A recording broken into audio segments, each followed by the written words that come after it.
இந்த கழிவுகளை வெளியேற்றக்கூடிய செயல்கள் எப்போ நடக்குதுன்னு சொன்னாங்க, ஒரு உணவுக்கும் இன்னொரு உணவுக்குமான இடைவேளைகள் ஜாஸ்தியாக இருக்கும்போது நடக்குதுன்னு சொல்கிறாங்க. அப்போது 35 வயசுக்கு மேலே பல பேர்த்துக்கு வெயிட் அதிகமாகிறதுக்கு மெயின் காரணம் இரவு உணவை 9 மணிக்கு 10 மணிக்கு சாப்பிட்றதாங்க. இரவு உணவை யாரெல்லாம் 6 மணிக்குள்ளே முடிக்கிறீங்களோ அவங்களுக்கு வெயிட் ஏறாது.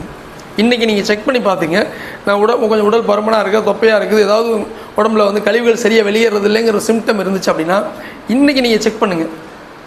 ஒரு 2-3 நாள் இரவு உணவு மட்டும் 6 மணிக்குள்ளே முடிச்சிருங்க. மோஷன் காலையில் ஃப்ரீயாக போகுதான்னு பாருங்கள். ஒரு 3லேருந்து அதிகபட்சம் ஒரு 15 நாள் ஃபாலோ பண்ணதுக்கப்புறம் உங்கள் வெயிட் செக் பண்ணி பாருங்கள்.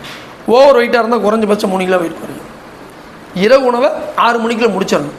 இப்போல்லாம் சென்னையெல்லாம் மதுரையெல்லாம் பார்த்தா பிரியாணி கடையே 12 மணிக்கு தான் ஓப்பன் பண்ணுறாங்க. அந்த காலத்தில் வந்து இரவு வந்து 7 மணிக்கு மேலே யாரும் சாப்பிடவே மாட்டாங்க.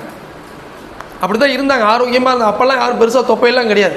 அந்த காலத்தில் வந்து நிறைய பேருக்கு நோய் வந்ததுக்கு முதல் காரணம் உணவுனுடைய பற்றாக்குறையும் சத்து பற்றாக்குறையினால தான் நோய் வந்தது. இப்போல்லாம் எல்லாம் அதிகமாக போனதாங்க எல்லாம் நோயாக இருக்குது. பூரா எல்லாம் நோய் தாங்க. குழந்தைங்க எந்த நேரம் சாப்பிட்டுக்கிட்டே தான் இருக்க வைக்கிறாங்க. சாப்பிட்றதுனால உடம்புக்கு ஆற்றல் கிடைக்காதுங்க.